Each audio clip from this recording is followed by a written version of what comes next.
For centuries in China, powerful ministers disappeared for one reason. They became too powerful for the emperor. In 2020, that same rule returned. Not for a politician, not for a general, for a billionaire, Jack Ma. His company was about to launch the largest IPO in human history, a $300 billion financial empire, moving the money of 1 billion people. To Beijing, that looked less like a company and more like a rival court. So the emperor moved.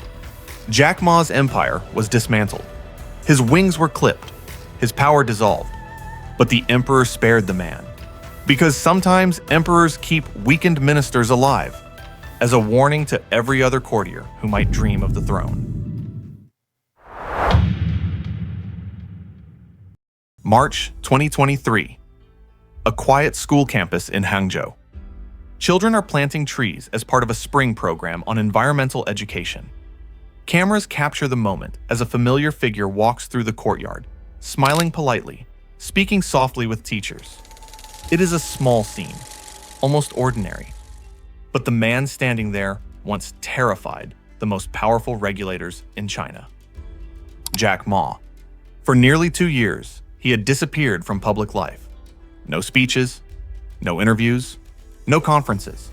The billionaire who once dominated global stages had become a ghost. Rumors spread constantly. Some said he was under house arrest. Others believed he had fled the country. Some wondered if he had permanently fallen out of favor with Beijing. And yet, here he was, not launching a new company, not criticizing regulators, not speaking about innovation or disruption. Instead, Jack Ma was visiting a school, talking about education, smiling carefully for the cameras. The man who once commanded a financial empire was now moving with the quiet caution of someone who understood exactly where the limits of power were. To outside observers, the moment seemed simple. A billionaire returning to public life. But inside China's political system, the message was unmistakable. Jack Ma had survived, not destroyed, not imprisoned, not erased like other fallen tycoons. Instead, something far more calculated had happened. His empire had been dismantled, his influence reduced, his power carefully trimmed, and now the once powerful minister had returned. Smaller, more cautious, and far more obedient to the throne. Because 2 years earlier, Jack Ma had come dangerously close to crossing a line that powerful men in China have learned to fear for centuries. He had built something that looked too much like a rival court of power. And in China, there is only one court that truly matters. To understand why Jack Ma was spared, you have to return to the moment he forgot that rule. October 2020. Shanghai. The Bund Financial Summit, and a speech that would shake the entire financial system. October 24th, 2020. Shanghai. Inside the Bund Financial Summit, China's financial elite gathered beneath chandeliers and television cameras. The men in that room controlled the arteries of the Chinese economy: central bankers, financial regulators, executives from the country's largest state banks. They were the gatekeepers of money. And that afternoon, the most famous entrepreneur in China had come to speak to them. Jack Ma. For years, Ma had become something unusual in China's political system. A businessman who spoke like a celebrity. He joked with world leaders, debated regulators on stage, and built companies that reshaped how hundreds of millions of Chinese people lived. But success had changed the balance of the room. When Jack Ma walked to the podium that day, he was no longer just an entrepreneur. He was the architect of something enormous. And everyone knew it. The audience expected the usual speech: polite praise, optimistic talk about China's financial future. Instead, Jack Ma began criticizing the system. He mocked China's banks. He argued the country's regulators were holding innovation back. Then he delivered the line that would travel far beyond the room. China's financial system, he said, still operated with a pawn-shop mentality. The words didn't just hang in the air. They curdled the blood of every official in the front row. Because sitting in the audience were the very officials responsible for that system. Men who spent their careers controlling financial risk. Men who could approve or destroy the ambitions of companies like Jack Ma's. To some entrepreneurs in the audience, the speech sounded bold, even courageous. But inside China's political culture, the moment carried a different meaning. Because criticism inside the system is one thing, public humiliation is another. And Jack Ma had just delivered it on a stage broadcast across the country. The speech ended with applause. Jack Ma smiled, waved to the audience, and stepped down from the stage. But inside Beijing, the reaction was very different. Because powerful ministers in China have always faced the same danger. The higher they rise, the easier it becomes to forget who truly holds power. And after that speech, the emperor's court began asking a dangerous question. Had Jack Ma built something too powerful to control? Within days, Beijing would demand answers, and the man who had just mocked the financial system on stage would soon find himself face to face with the people who ran it. Late October 2020. Around the world, investors were celebrating. Ant Group's IPO was about to make history. The numbers were staggering. A $300 billion valuation. The largest public offering ever attempted. Wall Street banks were calling it the deal of the decade. And at the center of it all was Jack Ma, the English teacher who had built one of the most powerful financial platforms on Earth. Everything was ready. Trading would begin in just 2 days. Then, something strange happened.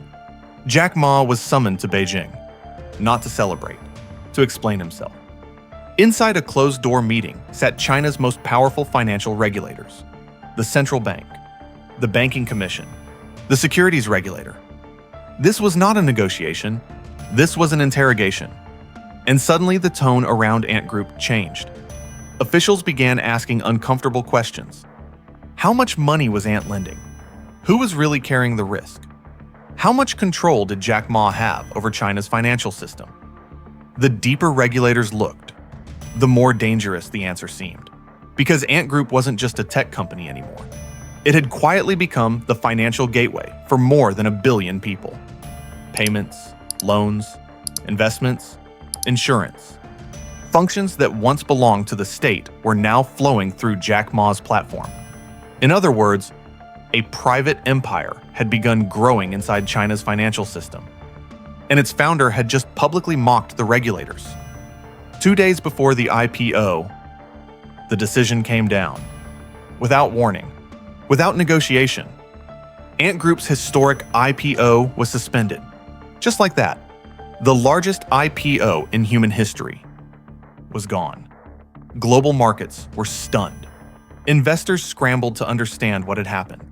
But inside China, the message was perfectly clear. The emperor had moved. And when the throne moves against a rising minister, the first blow is only the beginning. Because canceling the IPO didn't destroy Jack Ma's empire. It only exposed it. And now Beijing was about to begin taking it apart, piece by piece. The disappearance of the IPO shocked the world. But inside China's business elite, the real fear came later. Because the emperor hadn't just stopped the IPO. He had opened the door to something far more dangerous, a full dismantling. First came the new regulations. Ant Group would no longer operate like a technology company. From now on, it would be treated like a bank. And banks in China answer to the state. That single decision changed everything. Suddenly, Ant had to hold far more capital, far more oversight, far less freedom. Then came the restructuring. Ant's lending businesses were split apart. State-linked banks moved into key positions. Control over its powerful credit system shifted away from Jack Ma's inner circle. The empire that once moved at Silicon Valley speed was now trapped inside Beijing's regulatory walls. And then something even more unusual happened. Jack Ma disappeared. No speeches, no conferences, no public appearances. The billionaire who once dominated global stages simply vanished. Months passed. Rumors exploded across the internet. Was he under house arrest? Had he fled the country? Had the emperor decided the punishment wasn't finished? No one knew. But inside China's business world, the lesson was already spreading. Jack Ma had built one of the most powerful private financial systems the country had ever seen. And in a matter of months, Beijing had dismantled it. Yet something strange remained. Jack Ma was gone, but he wasn't arrested. He wasn't imprisoned. He wasn't executed like corrupt officials before him. Which raises a dangerous question.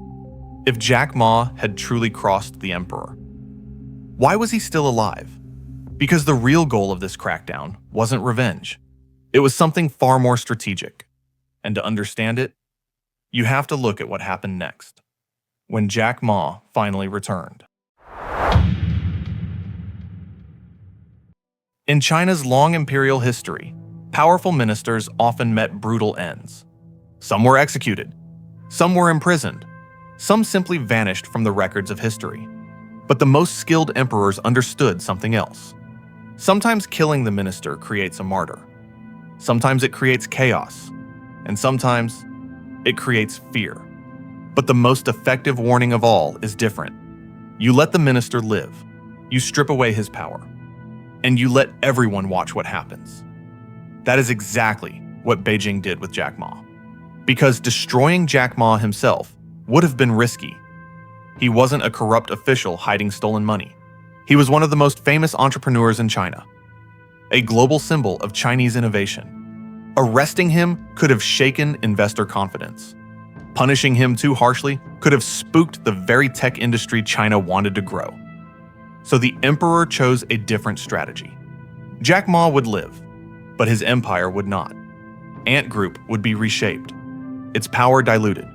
Eventually, Jack Ma would even surrender control of Ant Group itself, reducing his voting power to a small minority stake.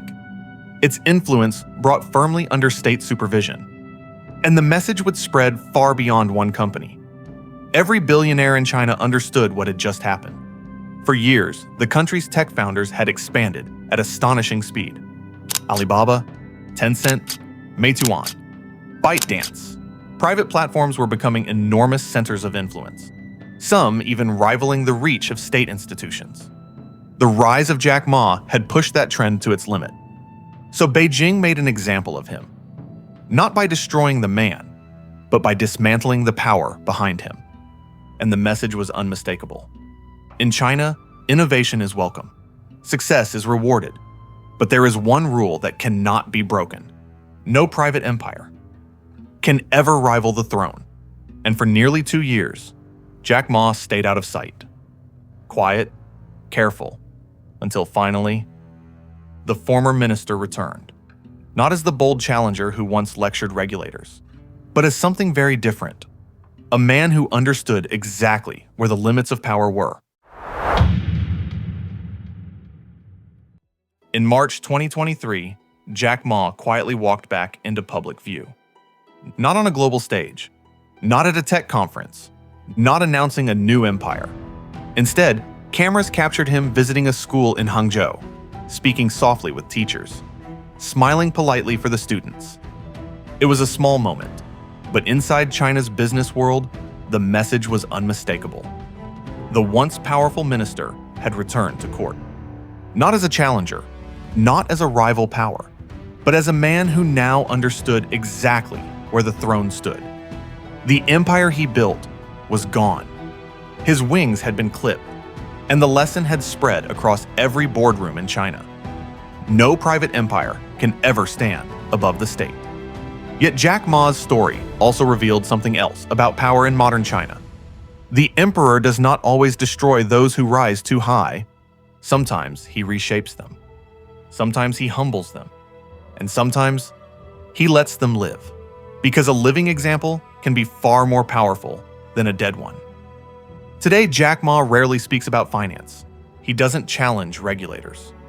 And the man who once dominated China's tech industry now moves carefully within it. But while one minister learned that lesson the hard way, another billionaire learned it much earlier. He built one of the largest tech empires in China, even larger than Alibaba. Yet he never mocked regulators, never challenged the throne, never tried to build a rival court. Instead, he stayed quiet, careful, almost invisible. His name is Pony Ma, and while Jack Ma became the warning, Pony Ma became something very different. The silent survivor. The billionaire who mastered the most important skill in China's court of power. Knowing exactly how close you can stand to the emperor without ever threatening the throne.